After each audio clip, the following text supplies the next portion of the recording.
All right, good afternoon, everybody.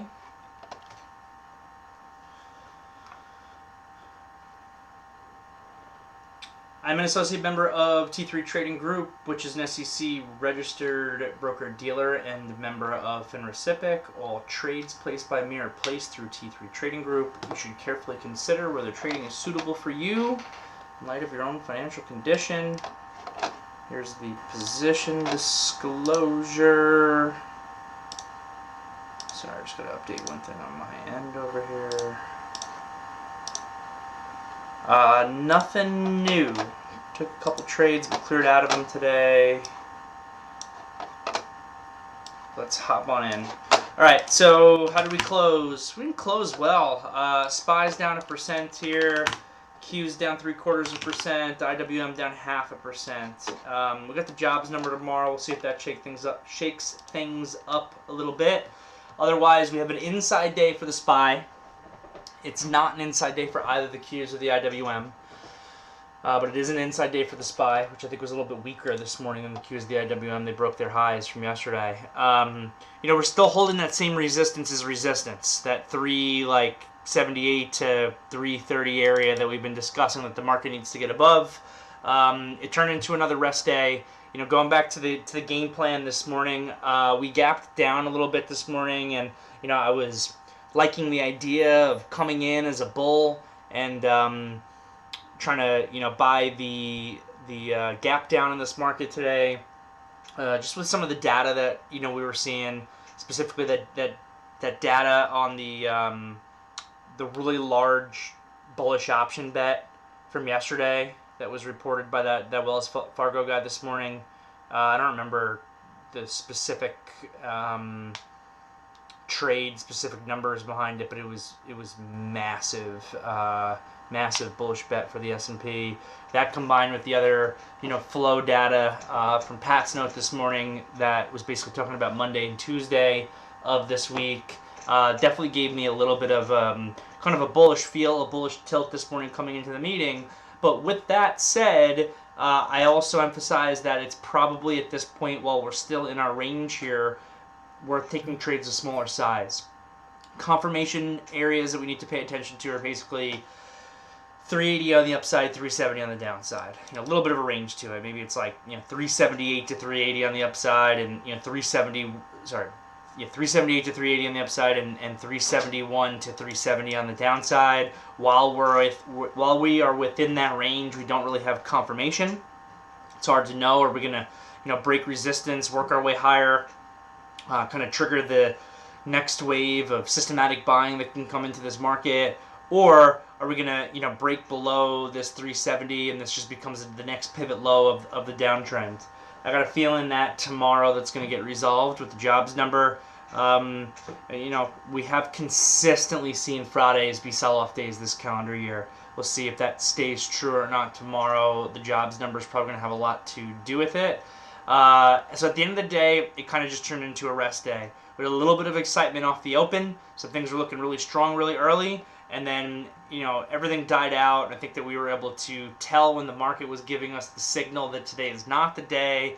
I had my foot on the gas pedal this morning, pre-market at the open, and I very quickly took my foot off the gas pedal and did very, very little, almost nothing, just some position management kind of midday and into the afternoon. So going over the small time frame, you can kind of see that here. We had the gap down this morning. Again, I was really looking for this gap to get filled. It happened, and we were even lower than that pre-market. You can see it in the SPYs, in the Qs, even a little bit more violently to the upside. Gap down, very quickly filling that gap, giving upside continuation, breaking above yesterday's high, and same thing with the IWM. An incredible initial move. This got me extra excited this morning, actually, because when the IWM leads, I'm getting even more excited. It's been something that's been a consistent leader here for the market. IWM leads, breaks us up, bam, just fantastic continuation. Everything is looking good. Okay, fine, we have a technical pullback here to the ADMA, not the end of the world. Inside bar here, this inside 5 minute at 950 needed to break up. This is where the prove yourself part of the market came in. If we were going to, become an uptrend and have one of those strong upside days, continuing the trend from yesterday afternoon, you really need a continuation here. This pullback was too deep, and then if you thought maybe there was still a chance at 955 because we're still above like the 935 low, that was pretty much out the window by 10 a.m. and for certain by the time by the time lows broke, and lows broke on the SPYs much quicker than the IWM or the Qs just because of the relative strength that the IWM was actually showing. So again, a lot of excitement here off the open. Okay, we got a technical pullback, inside bar breaks down, it's shot. And then you just need to know when to take your foot off the gas pedal. And this, I've been spending a lot of time this week, maybe because I was on vacation, and it's always good to refresh all this stuff. I've been trying to spend a lot of time on just instilling the big picture principles that I think are necessary for success in trading into you guys. And yesterday we spoke, 2 days ago, and earlier this week, Monday, Tuesday, we spent a lot of time talking about money management, how important that is. Yesterday we talked about one of my favorite themes, which is knowing when to be aggressive and knowing when to be a little bit more passive. And I think that you have a microcosm of that this morning. Off the open, I think that there was some evidence out there that was telling you to try to be aggressive with, some of the positions that we had discussed in the meeting. I forgot to turn my video on again. Bam, there I am. We thought it was a good idea to be aggressive, with some of the stuff that we had discussed in the meeting. And we had some really good opening drives. And then the market pretty much caused everything to fail, unfortunately. Sorry, just trying to find what I did with my spreadsheet where I had those ideas. It's not there. Not there. Where is it? Not there, not there. I don't know. I can't find my spreadsheet that's got the opening ideas in it. Hold on, I can just pull it up on a new tab. Ideas from the morning meeting. So, one of the trades that I was involved in this morning was Mara, which actually was not one of my ideas. What do you guys brought it to the table? I think it might have been Jerry. Mara was actually brought up a couple of days ago by one of you guys, I can't remember, on this day when it really got above $12, and we had identified this as a name that has the potential to be able to really kind of squeeze up. Is AMD moving on that?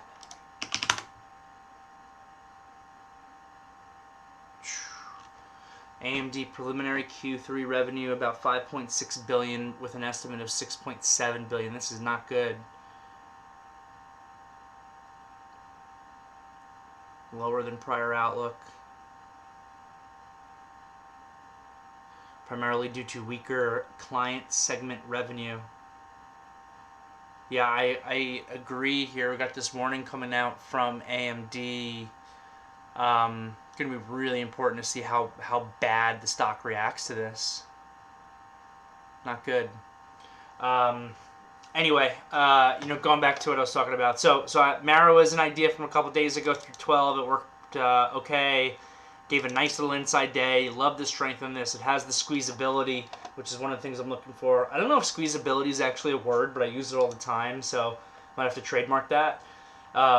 Anyway, you can see the squeezability coming into play in Mara here in the beginning of the day, just totally breaking through yesterday's high, which was the trigger. So I bought, what did I buy? I got $13 as my buy. So $13 was the buy I took. Gave it to Lowe's. Quickly got my risk covered. I sold more.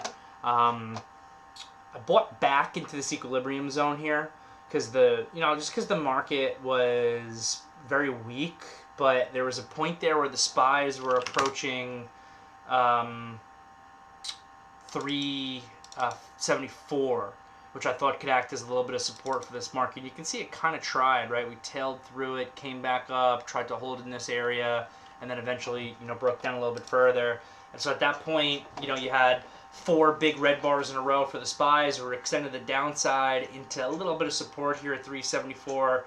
Not major daily support, but a little bit of a zone.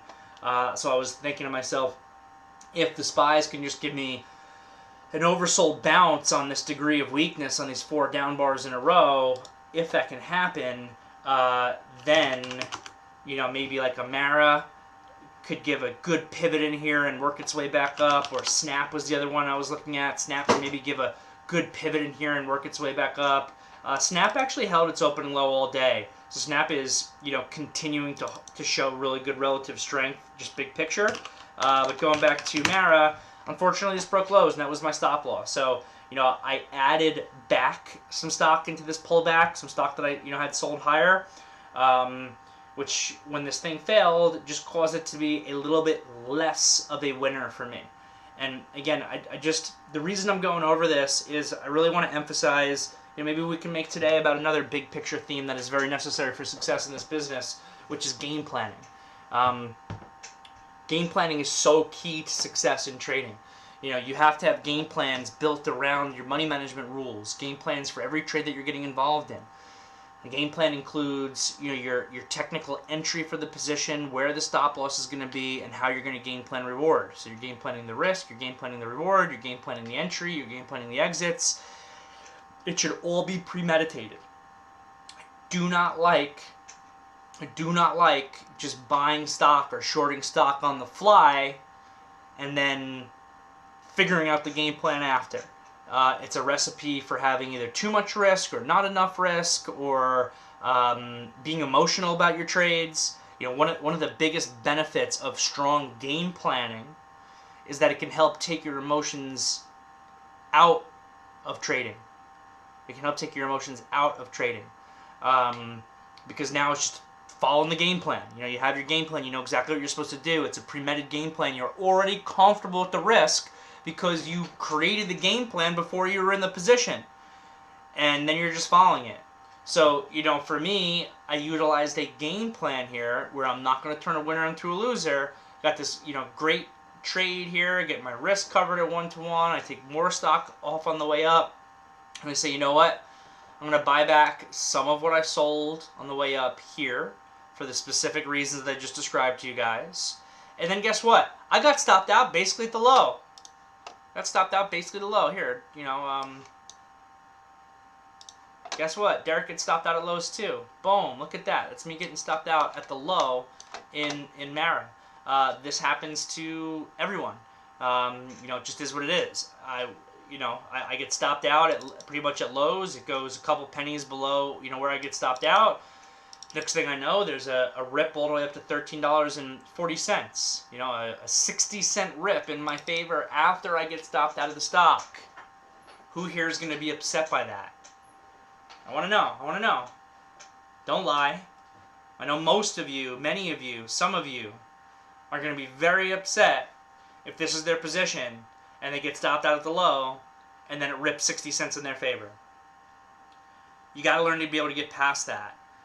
It goes back to Shane. I don't know if you can pull it, if Shane's listening. The quote from, you know, Shane posts a really cool link every morning with some, you know, a chart of the day, and some. Then there's, if you scroll down, there's usually a whole host of other good information in there.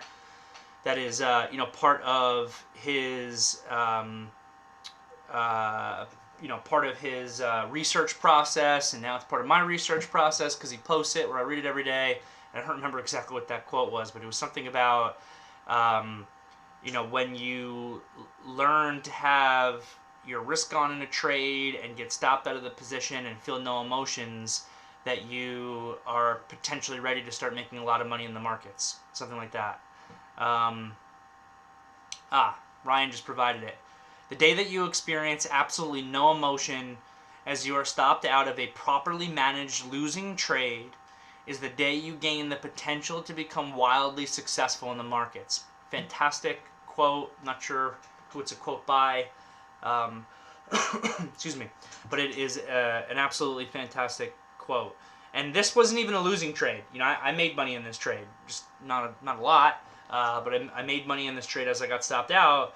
And it's just very difficult, and I know this from experience because it took me years to get past this. It's very difficult to look at this and then not be like angry and upset and, oh my God, it's the algorithms, it's the this, it's the that, whatever. You know, just as traders, when we're upset in that moment, we can put all types of things in our head. It doesn't matter. Eventually that tops out after that move and does nothing all day. If I didn't get stopped out, I would have made a little bit more money in it, but it wasn't a barn burster that went up to $15. Even if it went up to $15, I wouldn't be upset that I got stopped out. It just is what it is. I followed the game plan. I had my stop loss in where I wanted my stop loss to be based on the game plan that I created for myself. I had a really good game plan. I had a great opening move with the trade. I was able to make a little bit of money for myself, and the way probability just worked on this is I had a weak enough of a market that it pushed it through to be able to break those lows, and that's it. And I'm not upset because I had that game plan and I followed my game plan, and I know that in this circumstance I got stopped out. There will be other circumstances in which I won't get stopped out by a little bit, and then things will work, and you just have to move on, because there's nothing wrong.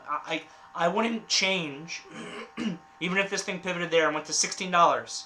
I would not change a single thing I did with this trade, and that's key. Some of you might say in this situation, if it happened to you, like, oh my God, my stop should have been somewhere else. My stop should have been lower. I should have given it more room. I shouldn't have had a stop. That's all wrong. It's your game plan that breeds consistency. If you don't have a game plan and you don't follow the game plan, you will never be able to be consistent. You will never be able to be consistently profitable. So don't be upset if you followed your game plan and you got shaken out of a position and then it works or whatever. It's just literally part of a game of probability. But as human beings, this is where we really get into our head, and then you get into your own head. That actually makes you a much worse trader. Because you start playing the what if game. The what if game is comes from my boxing career, my kickboxing career. We would call it the what if game. If you had two fighters just standing there in front of each other, and you're afraid to throw a punch, that's the what if game. Meaning I'm afraid to throw in boxing. Every time you throw a punch, you're opening yourself up, right? If you are in your guard, you're constantly defensive. It's much more difficult for the person to be able to hit you. But as soon as you throw a punch, you're open to being able to be countered. So people will sometimes just stand there, especially at the amateur level or the beginning professional level, just kind of stand there and look at each other almost, because everyone's afraid to throw because they're playing the what if game. What if I throw my jab and he counters me with an overhand right and I get knocked out? What if I throw my right hand and he slips and throws a left hook and I get knocked out? You can't play the what if game with your trading if you get shaken out of a position, because then you're never going to trade correctly and you're never going to win the game, the match, etc. So cool little reference there. Just give me 1 second.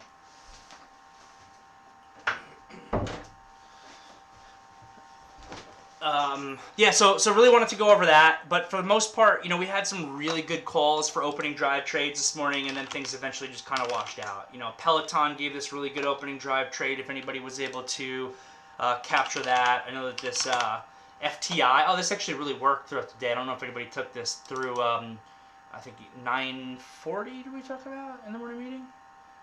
9:50. Through 950 in this FTI. If you took that versus the opening low, cheaper name, I'm not very familiar with it. That one worked out really well. We're looking at CrowdStrike this morning. Gave a great opening move, more than enough to get your risk covered when market causes it to fail. PanW, basically the same thing. Great opening move. Eventually the market causes it to fail. DKNG, great opening move. Eventually the market causes it to fail, even though this one got initiated with an underperform.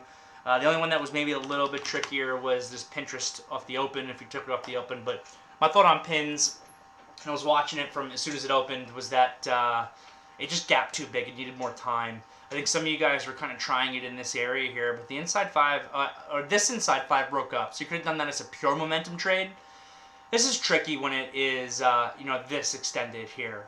Or I would have liked this trade better if it actually broke up. This inside bar after this pullback as the moving average was finally catching up. It's a little bit later in the day, but it never triggered. So, then it kind of came back in. I had been looking at, I had mentioned in the morning meeting big picture. You could try to look to be long versus like $25.50 or $25 because it's a potential breakaway gap. The $25.50 didn't work either. Kind of just pulled back here. Very boring, rounded out, good opening volume, but it's dying off, and eventually rolled up a little bit. I had, a little small winner in pins on the way up here. I just liquidated at 26. I just kind of put the money in my pocket and moved on. But that was, basically the ideas from the morning meeting today. Energy we still, I think, want to stay away from for now, even though it just keeps going and going and going. Hopefully some traders are already in it. I think that this last energy trade, so this is actually, this is what I wanted to see from the market. Look at this island bottom here in the XLE. 4 massive upside days in a row. The problem is, in my opinion, this thing is just giving us no entries here. There's no setup here. It's just up and up and up and up. And the initial setup, which we had discussed on this day on the 3rd, was this breakaway gap, but it gapped up so big that it made the execution on that very difficult. So I don't know if anybody was able to capture that, but it's just continuing to follow through as a swing. Otherwise, I think you really need to let this set up. And that's really all I got for you guys. So, I guess takeaways from today's afternoon meeting is the importance of game planning and the importance of having good psychology with your game planning, and how, honestly, good game planning can create good psychology. And, I like to highlight when I get stopped out at lows too, and I also like to highlight when I don't get stopped out. Sometimes I will have that trade on that doesn't stop me out by a penny, a couple pennies, whatever, and then works. That's a good feeling. And I feel like as traders, we tend to focus on the instance in which we get shaken out by a little bit of a trade, and not the instance in which it doesn't happen. That's all I got for you guys. What's AMD doing? Not terrible. Not terrible. Down 4% right now.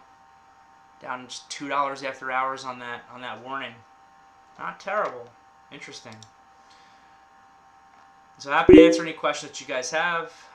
That's all I've got for you guys. From Cody, thank you for putting that out. I voiced my complaint when it happened to me in pins today. Something I need to work on, live, learn, and move on. Yeah, it's absolutely a big part of it, Cody. And look, these types of things, they really do take, I think, years. They take years for you to really be able to conquer some of the psychological stuff. Not being upset when you get shaken out of a position, not being upset when you get stopped out of a position, when you lose money on a day or whatever it is. And don't get me wrong, I still get upset sometimes.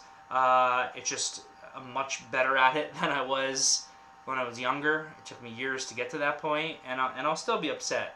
I'm pretty good now at not letting that affect my trading. Which is probably the most important part, right? From Derrick. Around 12:15, both Meta and Nvidia.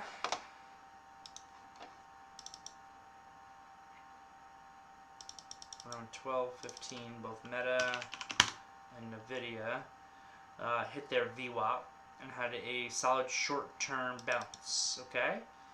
I thought they'd be good trades, but hesitated. Do you think those were solid trades to jump in? I only hesitated so I wouldn't risk going red.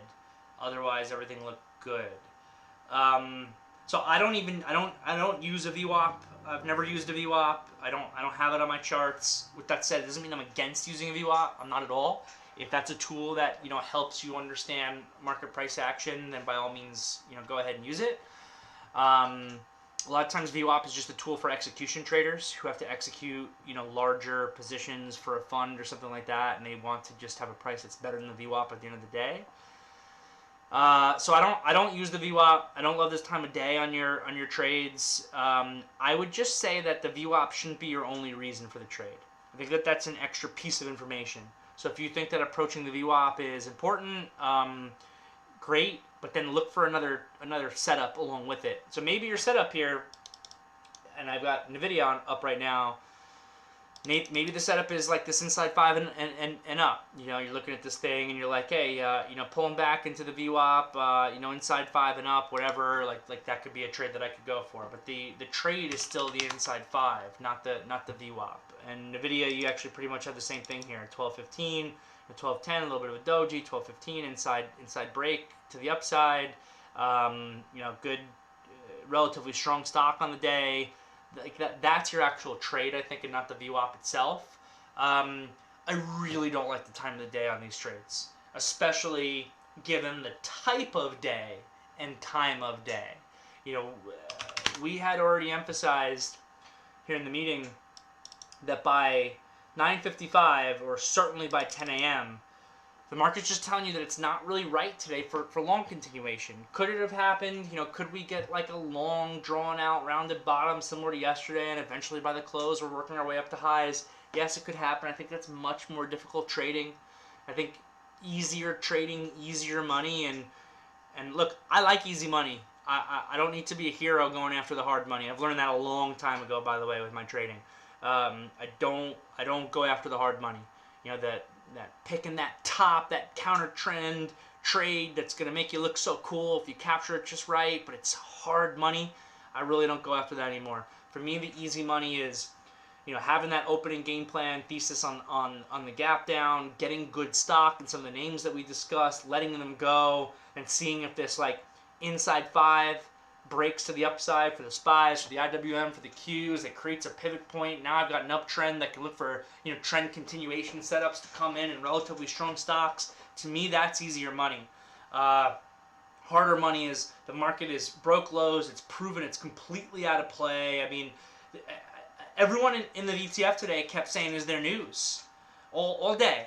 On this breakdown, is there news? On this breakup, is there news? I remember on this candle right here, 11:55, what's the news? Or I think on this breakup bar here at 11:15, what's the news?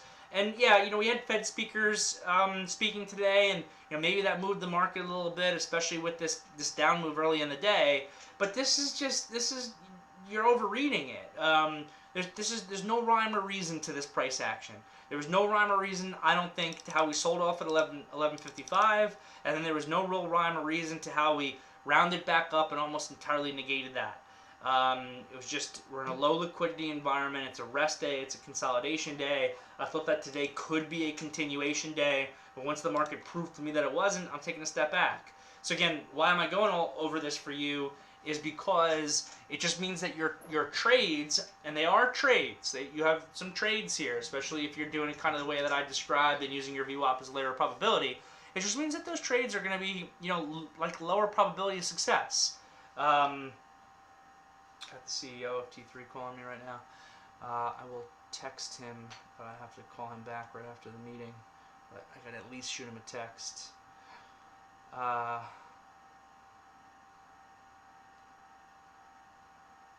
Will call you back in meeting. So you got the lower, I just think you just have a lower probability of success, and it's good to recognize, again, to be able to take a step back, and especially if you're having money management reasons to not do it, that makes sense. Next here from Jackie. Can you talk a bit about what you wanted to see from the pins price action off the open today, and what made you avoid the trade there?